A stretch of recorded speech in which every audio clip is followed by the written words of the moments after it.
नमोस्तु रामाय सशक्तिकाय नीलोत्पल श्यामल कोमलाय भूषणाय सिंहासनस्थाय महाप्रभाय यत्र यत्र रघुनाथ कीर्तनं तत्र तत्र कृतमस्तकाञ्जलिं वाष्पवारि परिपूर्णलोचनं मातृं नमत राक्षसान्तकम्। हम लोगों के मध्य में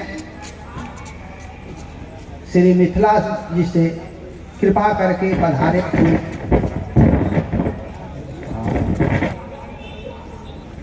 हम लोगों को दर्शन देने के लिए और कुछ सुनाने के लिए आए हुए परमाचार्य जगत गुरु श्री तुलसी तन द्वाराचार्य श्री स्वामी विष्णु देवाचार्य जी महाराज। इनका नाम है बाल व्यास है। तो बालकपना अभी भी छोड़ते नहीं है। और बालकपना ही है भगवान को पागल कहना। जिसको जगत अपनी माता पिता मानता है, पिता चाहे जैसा भी हो, कोई भी संतान उसको पागल नहीं कर सकता। उसी प्रकार से भगवान को पागलपना कहना एक योग्य संतान के लिए उचित नहीं है। अयोग्य तो कुछ भी कह सकता है। लेकिन महाराज भाई रिश्तेदार हैं यहाँ, वो बात नहीं है। भगवान नहीं मानते हैं मिथिला वाले, वो अपना रिश्तेदार मानते हैं। और रिश्तेदार को सब कुछ कहने का अधिकार होता है, इसलिए अधिकार से कहते हैं। हम आप कहें तो पागल कहलाएंगे हम लोग, यदि भगवान को कह दें तो। इसलिए आप लोग इनको सुन करके ऐसा ना समझो कि कल से भगवान को पागल कहने लगो, शंकर जी को पागल कहने लगो। ऐसा आप लोग मत करना गलती।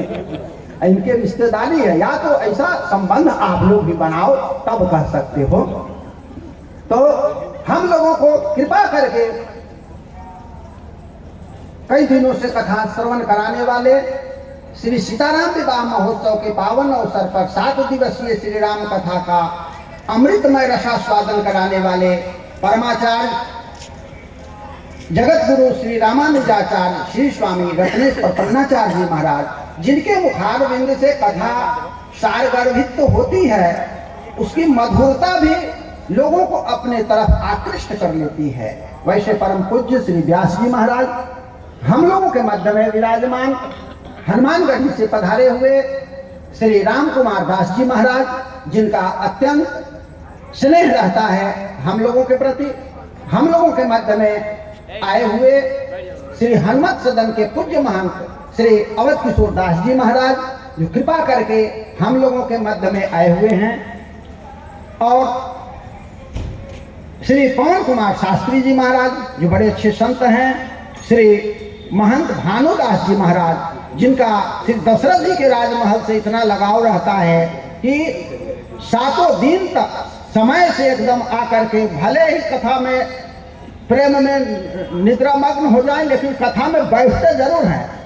मिथिला बिहारी जी ने कल कहा कि आप सो जाते हैं, वो कहा उससे तो अच्छे हैं जो ना आते हैं। कम से कम हम उससे कई गुना अच्छे हैं। कम से कम कान में तो आवाज जाएगी। जैसे व्यास जी ने कहा सुनने वालों को कुछ नहीं करना पड़ता है, तो यदि यहाँ पर है तो कान में तो आवाज जाएगी ही जाएगी।